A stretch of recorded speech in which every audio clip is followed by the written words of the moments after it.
sunu gan Ibrahima Baldé asalaamaaleykum Ibrahima. maaleykum salaam Georges maa ngi lay nuyu di nuyu grand Aliou ma bokkal plateau bi di nuyu aussi képp kuy mbokk auditeur RFM. Aliou mi nga xamante ne Mouhamed Aliou Ba mi may àndal ci waxtaan wi Ibrahima Baldé yow yaay njiital CJRS convention des jeunes reporters du Sénégal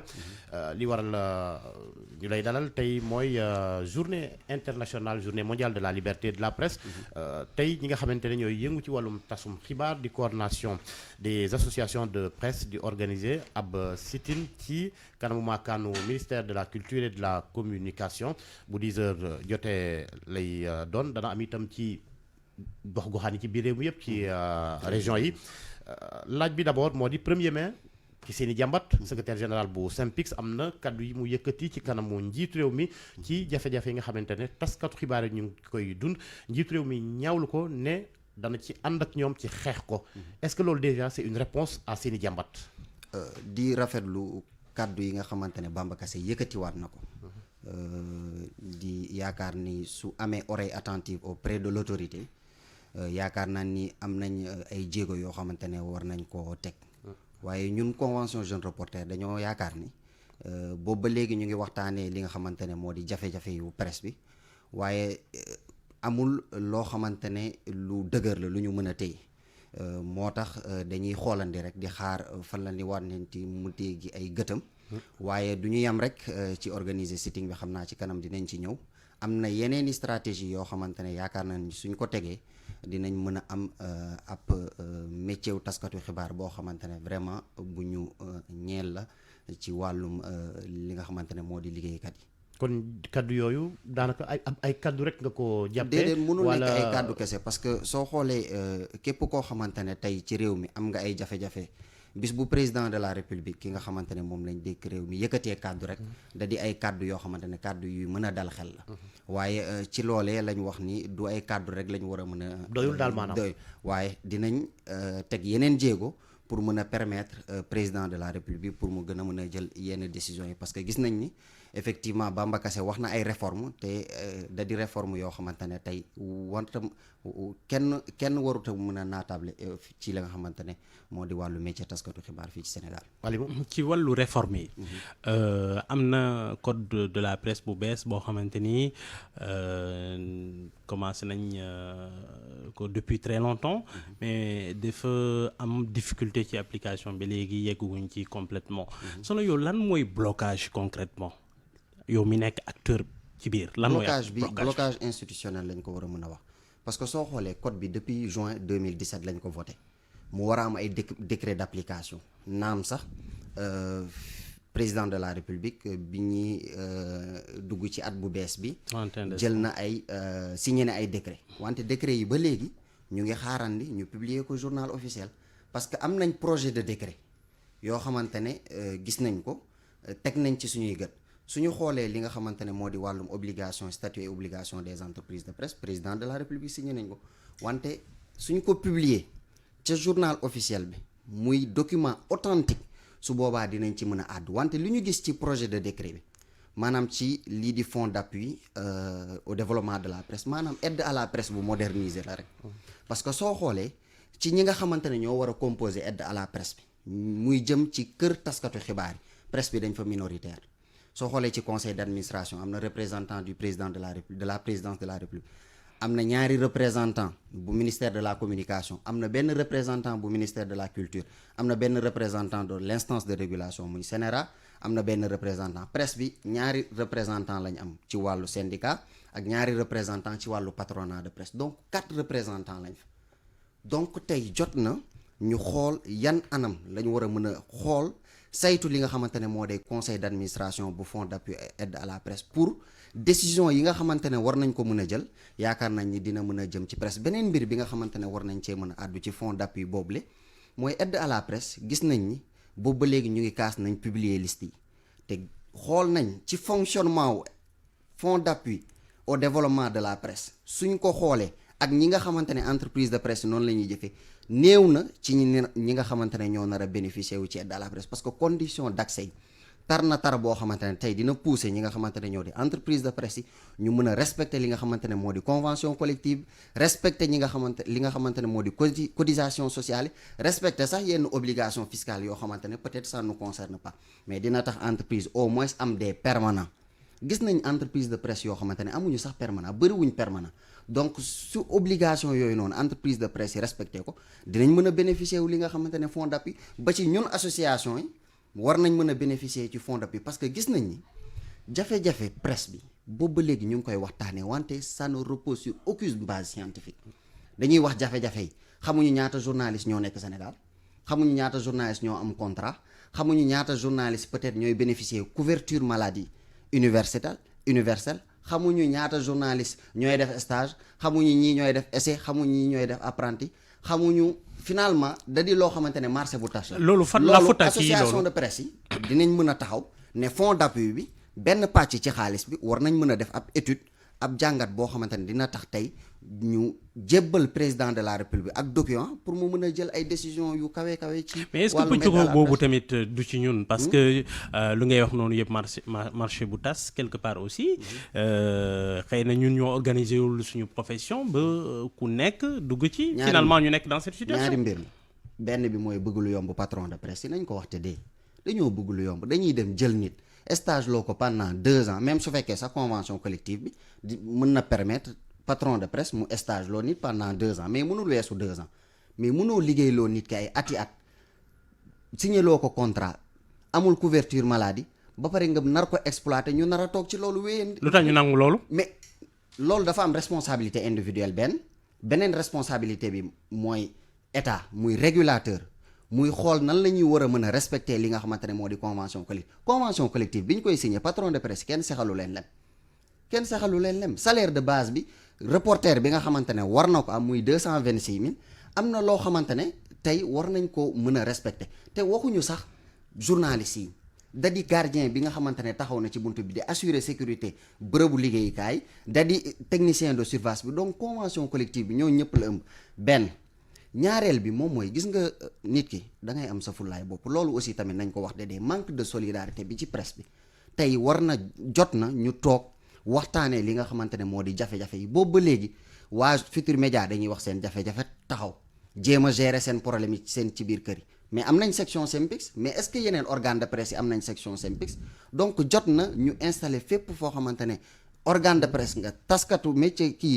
këru taskatu xibaar nga ñu installé fa ay section SYNPICS yi ànd ak convention jeune reporter pour mën a jàmmaarloog ñi nga xamante ne ñoo di patron de presse yi bëggatuñ ngir yàlla ñu ñuy laal ay enveloppe 25 000 50 000 ay 100 000 nañu respecté convention collective bi ñun loolu rek la ñuy ñaan. association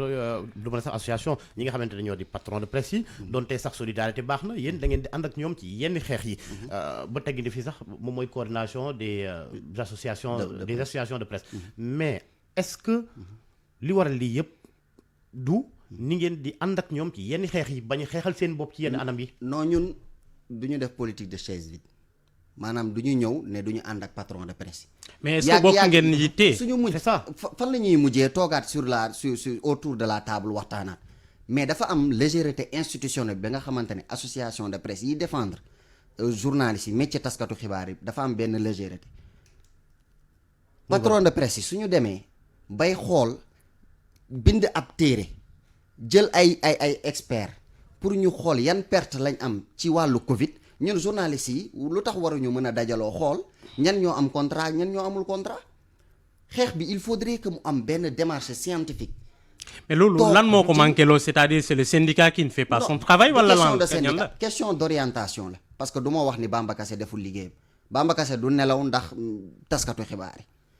dañuy xool entre Bamba Kassé ak convention jeune reporter muy SYNPICS ak Bamba ak convention jeune reporter xool yan orientation yu bees léegi kan moo war a waroon def liggéey boobu bi ngay wax noonu. mais ñun ñoo ko war a def yow mii sax ci nga bokk Alimu suñu xoolee métier tas de manière individuelle lay wax non individualisme la ñuy bàyyi parce que il faudrait que ñu doon benn say pour mën a jàmmaarloo ñi nga xamante ne moo di patron de presse bi xool tamit nan la ñuy mën a pousser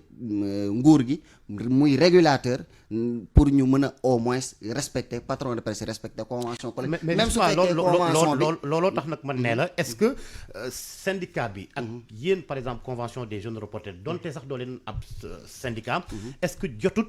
ci yenn poñ yi nga xamante ne moo gën a intéressé journaliste ngeen def ko seen i xeexu bopp bañ cee ànd ak ñi nga xamante ne ñoo di patron de presse ñoom ndax ñoom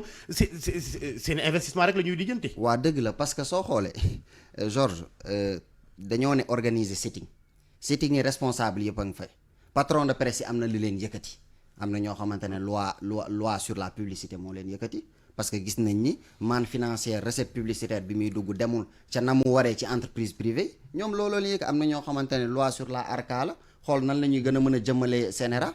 mais ñun convention jeune reporter ak SYNPICS le message est clair ñun condition des travailleurs. kon gis nga ni bokku leen yitte. non bokkuñu yitte waaye fa ñuy kaasee ak ña ñu jëmale message bi benn la muy nguur gi xool nan lañu war a gën a mën a artoo nguur gi pour mu gestu parce que soo xoolee à chaque fois da ngay dégg ñu naan presse bi dafa bari ay dérives mais dérives yi même su fekkee ni conditions yi waru ko mën a justifier mais dignité professionnelle alimu dafa am solo su ma nee dignité professionnelle mooy journaliste tey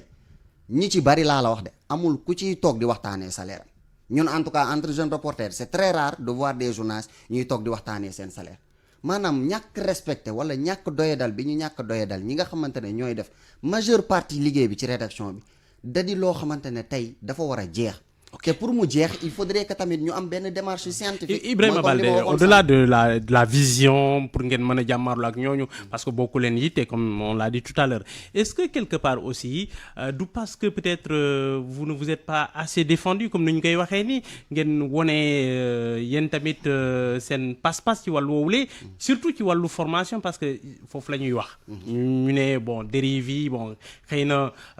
peut-être xale yi la ñuy wax ni ñoom. jànguñu métier bi ils sont entrés dans la profession par effraction ñi bëri siiw moo leen intéressé et cetera est-ce que loolu tamit du loolu mooy problème bi pour nga mën a marchander au moins boo ñëwee nga won sa valeur bu ñu lay jël ñu jël la ci condition yooyu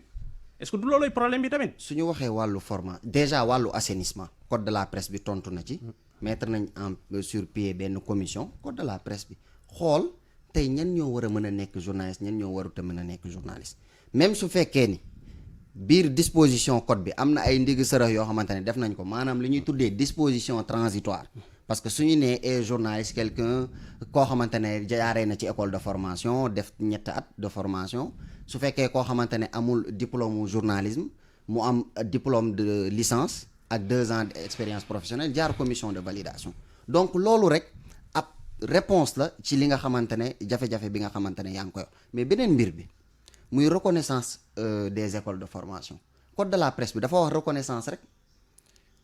école reconnue par l'État mais est-ce que wax na école reconnaissance école bi est-ce que war na am accréditation li nga xamante ne moo di autorité nationale d'assurance qualité parce que qualité de formation bi mooy curricula xool nan lañ war a mën a càmbaree curricula de formation yi est-ce que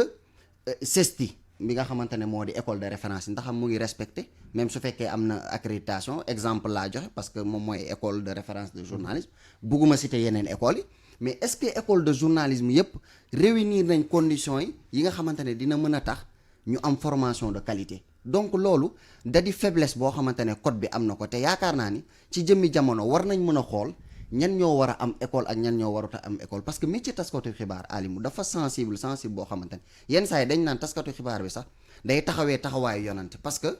lu mu wax xaaj bi pratiquement sénégalais yépp dinañ ko gëm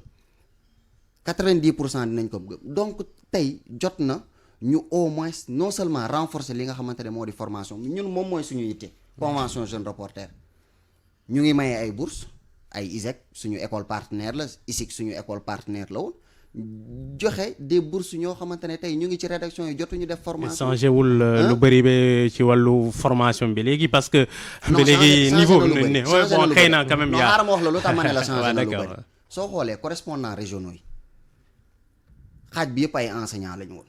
tey soo demee ci région yi xaaj bi yëpp c'est des jeunes yoo xamante ne c'est des boursiers de la convention des jeunes reporters donc ñooñu permettre na leen non seulement ñu bénéficier wu bourse convention c'est des bourses cycliques bourse de 3 ans bourse de 2 ans la donc soo xoolee ci wàllum jafe-jafe yi nga xamante ne tamit waa Dakar ñu ngi koy dund nañ bàyyi xel tamit waa correspondant régionaux yi loolu dama ko ci caxabal rek parce que da di ñoo xamante ne tey du ñu ay enseignants amuñu beneen liggéey pour mën a def métier taskatu xibaar liggéey secondaire mais da di ñoo xamante ne tey ils ont dédié leur vie en tout cas leur expérience ou leur travail quotidien au journalisme. Mais il y en a peut-être aussi problème de niveau loolu mooy véritable problème bi au-delà de formation bi kese déjà koo xamante ni amul niveau bi jàng bu war bac boo xamante ni kenn xamul nu mu ko lijjante. waaw mais loolu tamit problème la. mais loolu responsabilité kan la. ah laaj naa la ko. ah déet bu ma ko laaj parce que yow munoo am sa kër nekk patron de presse. comprendre ngay dem ndax sa bëgg lu yomb ngay dem di recruter koo xamante ne tamit amul niveau loolu responsabilité patron de presse yow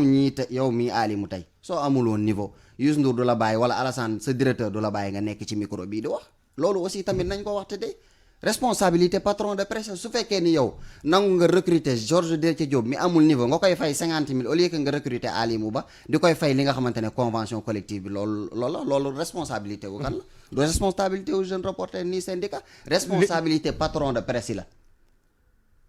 nañ bàyyi de quelle marge manœuvre léegi au-delà de bàyyi bëgg ñu bàyyi lele de quelle marge manœuvre concrètement ngeen yor au niveau syndicat ak yéen pour ngeen faire face à ces acteurs là parce que ñoom comme noo ko waxee seen intérêt moo leen intéressé xaalis justement bu bañ a yem ci sitting bi seulement non du musa yem ci sitting ok en fait nan ngeen bëgg a yor wax marge manœuvre patron de presse dañ leen bëgg a wax ñun convention te xëy na tamit Bamba dina toog waxal boppam te war dina ko wax du ñu yem ci sitting bi rek il faudrait que aussi tamit ñu xam ñun li ñu bëgg te li ñu bëgg il faudrait que ñu toog càmbar ko Bamba Kassé mu ngi yuuxu naan dañoo war a def assise de la presse